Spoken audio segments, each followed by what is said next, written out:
आज आपण सर्वात महत्त्वाचा विषय पाहणार आहोत। बऱ्याच जणांचा असा प्रश्न असतो की फुलं झाडांची जी कंद आहेत, फ्लावरिंग बल्ब्स, हे कंद पुढच्या सीझनसाठी कसे साठवून ठेवायचे।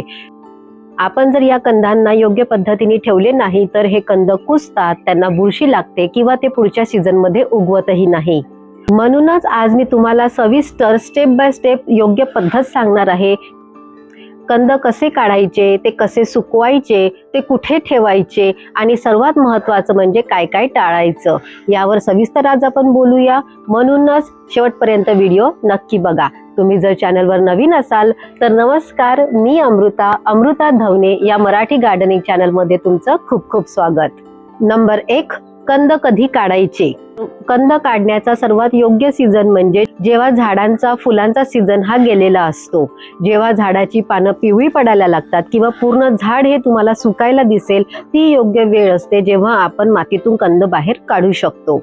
बऱ्याच जणांकडून अशी चूक होत असते की जेव्हा झाडाची पानं हिरवी असतात, जेव्हा झाड जिवंत असतं, अशा वेळेसच आपण त्याची कंद काढायला जातो। हे करणं आपल्याला टोटली टाळायचं आहे, कारण की जेव्हा झाडाची पानं हिरवी असतात अशा वेळेस आपण जर त्याचा कंद काढला तर तो कंद परिपक्व झालेला अजिबात नसतो। असा इमॅच्युअर कंद जर आपण साठवून ठेवला, पुढच्या सीझनमध्ये जर आपण तो लावायला गेलो तर तो इमॅच्युअर असल्या कारणाने तो उगवत नाही, त्याच्यापासून झाड येत नाही आणि मग आपल्याला त्याच्याकडून फुलं मिळत नाही। बऱ्याचदा असा इमॅच्युअर कंद उगवतोही, परंतु त्याला फुलं येतीलच याची काही गॅरंटी नसते।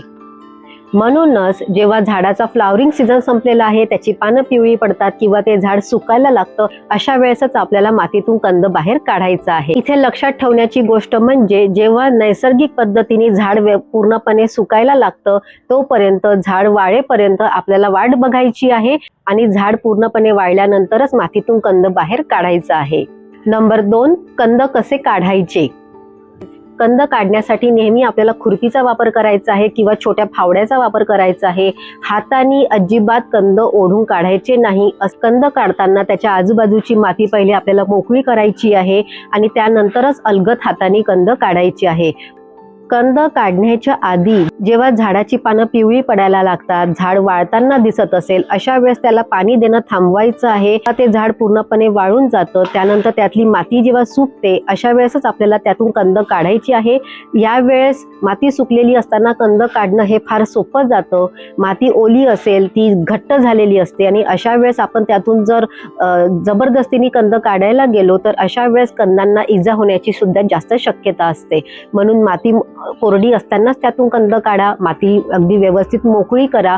मोठ्या कंदाच्या बाजूला आजूबाजूला जे लहान लहान छोटे छोटे बल्ब झालेले असतात ते सुद्धा अलगद हलक्या हाताने काढण्याचा प्रयत्न करा। सर्वात महत्त्वाची गोष्ट म्हणजे कंद काढल्यानंतर त्यावरची फक्त माती झटकून घ्या, त्यांना अजिबात पाण्यात धुवू नका। तुम्ही जर गार्डन मध्ये एक्सपर्ट असाल, तुम्ही कंद धुतल्यानंतर ते वाळवून व्यवस्थित साठवून ठेवू शकत असाल तर उत्तम गोष्ट आहे।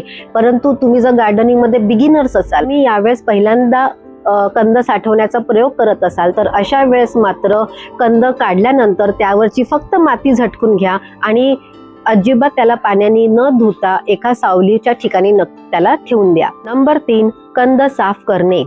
कंद मातीतून काढल्यानंतर आपल्याला त्याला व्यवस्थित साफ करायचं आहे। त्यावरची माती झटकल्यानंतर त्याची जी मुळं आहेत, एक्स्ट्रा वाढलेली मुळं असतील, ती मुळं पूर्णपणे कापून टाकायची आहे। जर त्यावर काही सुकलेलं खराब झालेलं आवरण असेल, पातळ, अगदी आपल्या कांद्याला जसं पातळ साल असतं वरचं, तसं जर त्याचं वरचं आवरण खराब होत असेल तर ते पण आपल्याला पूर्णपणे साफ करायचं आहे। काही लहान बल्ब्स असतील, काही असे बल्ब्स असतील जे खराब होत असतील, काळे पडले असतील, कदाचित ते कुजले असतील, तर हे सगळे कंद आपल्याला वेगळे करायचे आहेत। लक्षात ठेवण्याची गोष्ट म्हणजे की चांगल्या कंदामध्ये एकही असा कुजलेला, खराब झालेला, बुरशी लागलेला कंद अजिबात ठेवायचा नाही, कारण की या हेल्दी कंदांसोबत आपण जर तो बुरशी लागलेला, खराब होत असलेला कंद जरी ठेवला तर तो सगळ्या बाकीच्या इतर हेल्दी कंदांना खराब करून टाकेल। म्हणूनच जे काही अधूनमधून आपल्याला चेक करत राहायचं आहे। जर एखाद्या गोष्टीला, आपल्याला एखाद्या कंदाला बुरशी लागलेली दिसत असेल तर तो तातडीने तिथून त्याला वेगळं करायचं आहे। नंबर 4, कंद सुकवणे। हा सर्वात महत्त्वाचा मुद्दा आहे की कंद कशा पद्धतीने आपल्याला सुकवायचे आहे. कंद सुकवताना नेहमी आपल्याला त्याला सावलीत सुकवायचं आहे. एखादी सावलीची जागा आहे जिथे हवेशीर जागा असेल, जिथे मोकळी हवा असेल आणि तरी सुद्धा सावली असेल, अशाच ठिकाणी आपल्याला कंदांना सुकवायचं आहे. कंद अजिबात उन्हात सुकवायचे नाही. कंद उन्हात सुकवणे हे फार चुकीचं आहे. कंद सुकण्यासाठी कमीत कमी 7 ते 10 दिवसाचा वेळ लागत असतो. शक्य असेल तर एखाद्या ट्रेवर वर्तमानपत्र टाकून त्यावर आपण कंद सुकवायला ठेवायला पाहिजे, परंतु ते सुद्धा सावलीमध्ये आणि हवेशीर जागेवर. कंद सुकवणे का गरजेचे आहे? सर्वात महत्त्वाचं म्हणजे कंद सुकवल्यानंतर त्यातला जो ओलसरपणा आहे तो पूर्णपणे निघून जातो आणि ओलसरपणा निघून गेल्यामुळे त्याला बुरशी लागण्याचे, फंगस लागण्याचे जे काही चान्सेस आहे ते पण पूर्णपणे नाहीसे होतात. नंबर 5, बुरशीपासून संरक्षण. कंद सुकवल्यानंतर आपल्याला त्याला जर वर्षभर स्टोअर करून ठेवायचं असेल, पुढच्या सीझनसाठी जर स्टोअर करून ठेवायचं असेल, तर अशा वेळेस कंदांना आपल्याला बुरशीपासून वाचवायचं आहे. बुरशीपासून त्याला वाचवून ठेवण्यासाठी सर्वात चांगला उपाय म्हणजे कंदांना ट्रायकोडर्मानी व्यवस्थित कोट करून ठेवणे. जर तुमच्याकडे एखादं चांगलं फंगीसाईड नसेल किंवा ट्रायकोडर्मा नसेल, तर अशा वेळेस स्वस्तात मस्त उपाय म्हणजे आपल्या घरात जी लाकडाची राख असते, त्या राखेचा एक व्यवस्थित कोट जर आपण कंदांवर करून ठेवला तर मात्र पुढच्या सीझनसाठी त्या सगळ्या कंदांना आपण बुरशीपासून वाचवून ठेवू शकतो. नंबर 6, कंद कसे साठवायचे. कंद साठवण्यासाठी 3 माध्यम अतिशय चांगले आहेत. पहिलं म्हणजे कापडी पिशवी, दुसरी आहे कागदी पिशवी आणि तिसरा आहे पुठ्ठ्याचा बॉक्स.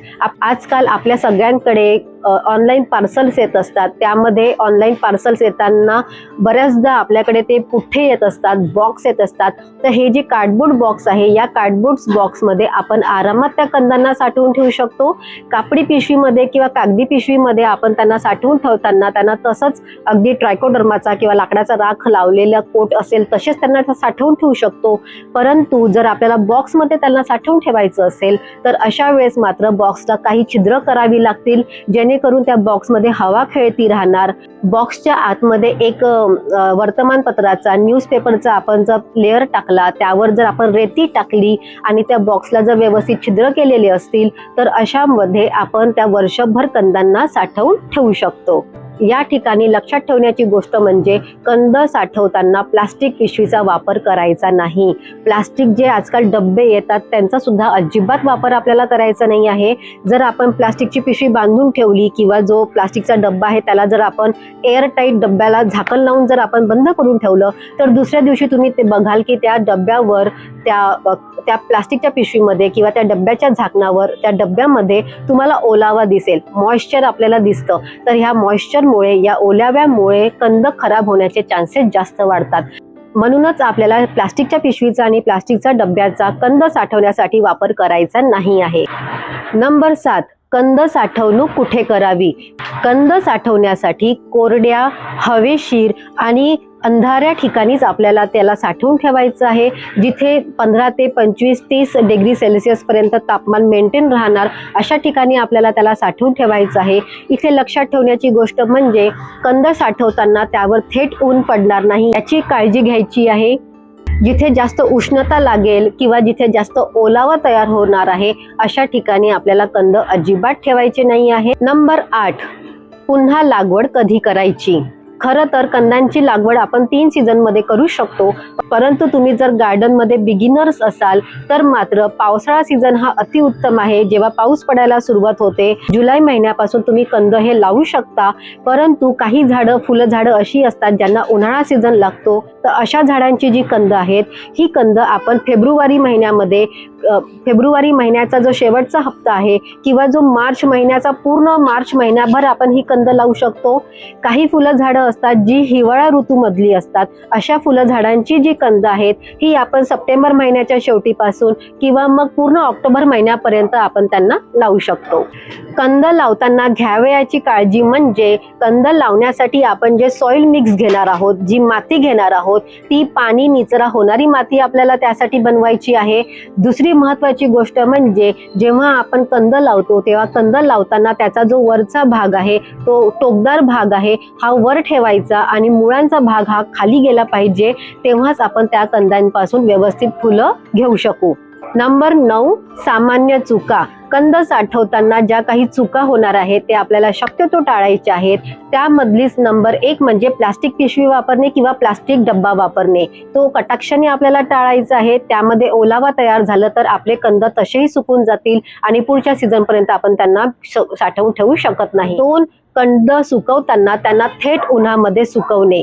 नंबर 3, कंद मातीमधून काढल्याबरोबर ते ओले असतानाच त्यांना साठवणे, हे सुद्धा आपल्याला टाळायचं आहे. आणि नंबर 4, कंद साठवल्यानंतर अधूनमधून त्यांना चेक करत राहायचं आहे. आणि खराब झालेली कंद असतील, काही कुजत आलेली काळी झालेली कंद असेल तर ते आपल्याला काढून टाकायची आहे. आय होप आजचा व्हिडिओ तुम्हाला आवडला असेल. या सगळ्या 8-9 ज्या स्टेप्स आहेत या तुम्ही व्यवस्थित जर फॉलो केल्या तर पुढच्या सीझन पर्यंत आपण व्यवस्थित छान पद्धतीने कंद साठवून ठेवू शकतो. त्या साठवलेल्या कंदांपासून छान व्यवस्थित झाडं पण उगवतील आणि त्यापासून आपण भरपूर फुलं सुद्धा घेऊ शकतो. आजची दिलेली माहिती तुमच्या नक्कीच उपयोगी पडेल. व्हिडिओ आवडला असेल तर व्हिडिओला लाईक करा.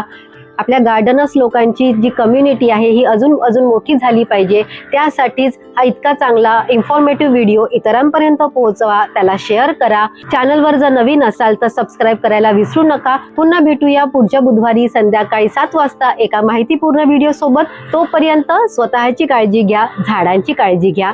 नमस्कार.